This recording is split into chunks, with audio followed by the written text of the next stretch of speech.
सालों पहले एक गांव रत्नापुर में जाना माना मंदिर था। उस मंदिर में एक पुजारी रोज पूजा पाठ करता था।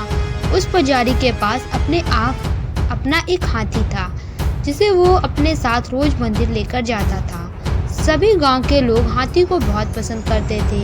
हाथी भी मंदिर आने जाने वाले सभी श्रद्धालुओं को खूब स्वागत सत्कार किया करता था।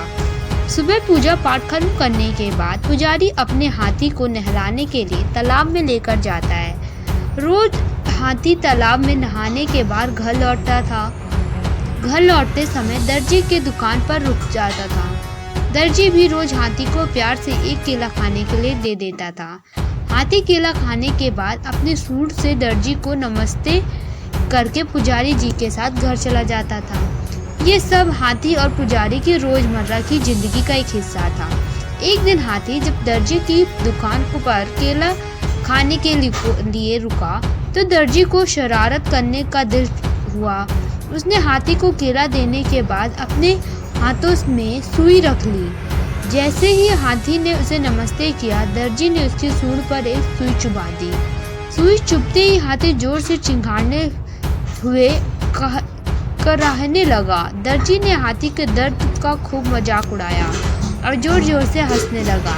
पुजारी को पता नहीं चला कि क्या हुआ। वो हाथी को सहलाते हुए अपने घर लेकर चला गया। अगले दिन फिर पुजारी और हाथी तालाब से लौटकर आ रहे थे। पुजारी कुछ दूर रुककर लोगों से बात कर रहा था। हाथी रोज की तरह दर्जी की दुकान पर रुक गया। आज हाथी ने अपने सूंड पर कीचड़ भर लिया था। दर्जी अपनी दुकान में बैठकर कपड़ों की सिलाई कर रहा था। जैसे ही हाथी ने दर्जी को देखा, वैसे ही हाथी ने उसकी पूरी दुकान पर कीचड़ फेंक दिया।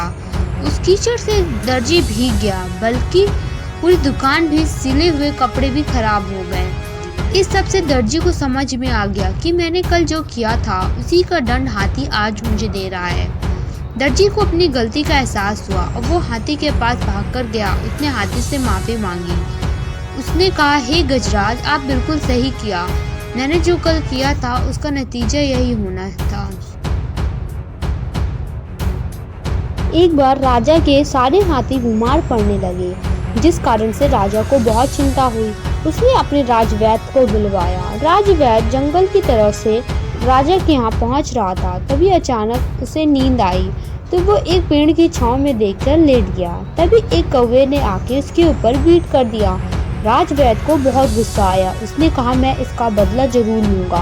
वो राजा के यहाँ पहुँचा। उसने सभी हाथियों की देखा और वो समझ गया इन्हें कुछ नहीं हुआ है, ये तो ठीक हैं, इनको थोड़ी सी ही बीमारी है। तो उसने झूठ बोला। उसने बोला कि आपके सारे हाथी तभी ठीक हो सकते हैं जब आप कौवों की चर्बी को इनके ऊपर लगाएं।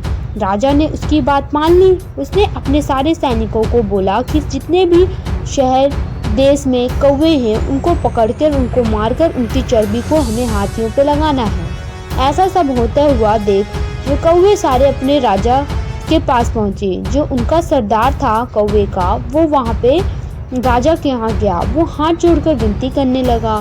कहा कि आपको पूरा सच नहीं पता है, क्योंकि कौवे के पास तो चर्बी होती ही नहीं है। तब राजा को समझ में आया तो उसने राजवैद्य को दंड दे दिया।